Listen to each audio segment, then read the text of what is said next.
beach. Now, what are the these? Okay, well, there are two possibilities. One is the other dudes sitting around that are fishermen. Well, they smell bad, they're fishermen. The other possibility is the boats, the nets, and the fish that Peter just pulled ashore.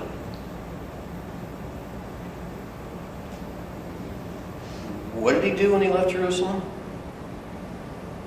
He went back to the boats, the fish, and the nets. Now, in my book, that's probably what he's talking about.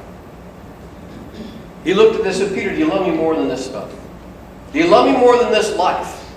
Do you love me more than your identity as Pete the fisherman? Okay?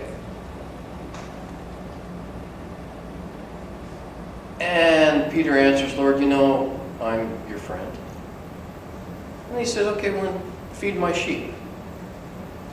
Do you remember I made you a leader? I made you a shepherd. Take care of the people I put you in charge of. And then he says it again. Peter, do you love me? Not a comparison anymore. Not more than these. Do you love me, Peter? And Peter says, Lord, you know I'm your friend. Hey, feed my sheep. Feed my sheep. As opposed to fish the lake. And then the third time, and why would Jesus say this 3 times? Yeah, Peter, 3 times. 3 times he denied him. And you know this is just cutting Peter up. And you know Peter has got to deal with this issue. And Jesus has to deal with this issue with Peter. So the third time he said, Peter, are you my friend?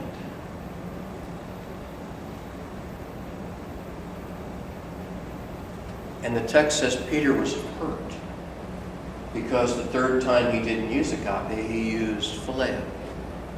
Are you really my friend? And Peter said, Lord, you know everything. You know. You know I'm your friend. He said, Jesus said to him, we're down again in verse 17. Jesus said to him, feed my sheep. I tell you the truth. When you were younger, you dressed yourself, you went where you wanted, and when you are old, you will stretch out your hands. Someone else will dress you and lead you where you do not want to go. Jesus said this to indicate the kind of death by which Peter would glorify God. Then he said to him, follow me. Peter, you chose to be a fisherman. Maybe Peter didn't choose. Maybe, it was what his dad did. I know. But this is what Peter did. And given a chance, this is where Peter went. And Jesus said, are you going to take serious the charge I gave you, Peter? Are you going to take care of the believers? Peter really had to face that now. Jesus is not telling him you're not worthy. Jesus is not telling him, by the way, I'm taking away that commission from you because you really blessed up 3 times. He just said, Peter, are you going to follow me or are you going to stay and fish?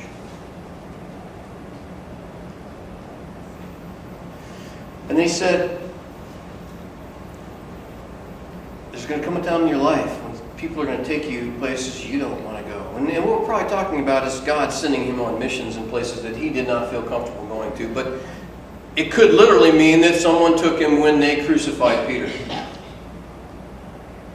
And that's what they did to Peter as far as we know. And the tradition has it that he was crucified upside down at his own request because he didn't feel worthy to be crucified in the way that Jesus was crucified. But that's neither here nor there. But he was saying there's a come a time that someone is going to take you where you don't want to go. And he said, and he says it in past tense. I don't know if you noticed that.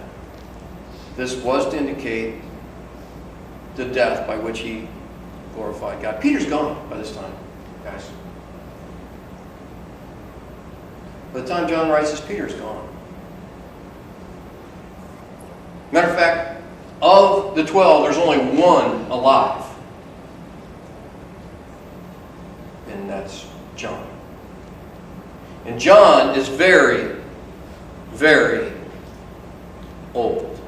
Now, Peter does something funny here. Verse 20 says, Peter turned around and saw the disciple whom Jesus loved following them. We're talking about John. This is the one who had leaned back against Jesus at the supper and said, Lord, who is going to betray you?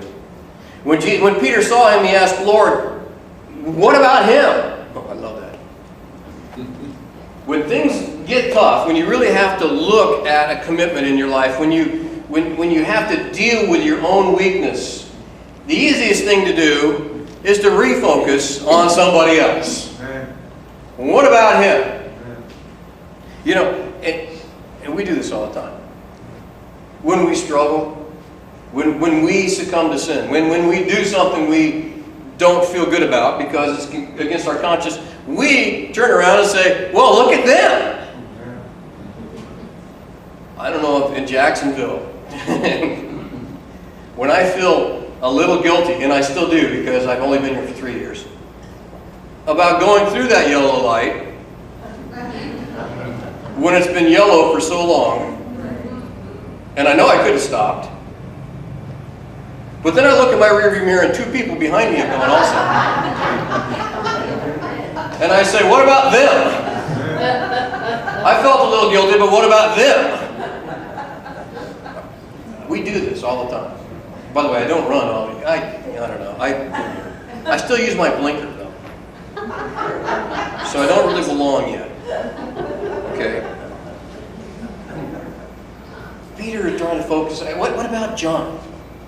We're talking about some things that are really hard. He said, well, what about John? Let's take the attention off of me. And at this point, Jesus said something. Jesus answered, if I want him to remain alive until I return, what is that to you? You must follow me. And here it is, guys. Because of this, the rumor spread among the brothers that this disciple would not die. But Jesus did not say that he would not die. He only said, if I want him to remain alive until I return, what is that to you? This is the disciple who testifies to these things and who wrote them down. We know that his testimony is true. Jesus did many other things as well. If every one of them were written down, I suppose that not even the whole world would not have room for the books that would be written. John had something he had to clear up. Jesus said something in this discourse of John that people had passed on. And here's the way they heard it. John isn't going to die. John's not feeling that good now. He's feeling a little old. And he knows that that's not what Jesus said. What he said was in context to a discussion with Peter about Peter following Jesus. And people had ripped that out of the context and come to believe that John wasn't going to die, or at least he was going to remain alive until Jesus came back. Now, John, who has worked all his life since Jesus left to foster faith in people, to point them towards Jesus, is worried. Is worried that when he dies, and there's no doubt in his mind he's going to die, that's going to shake some people up.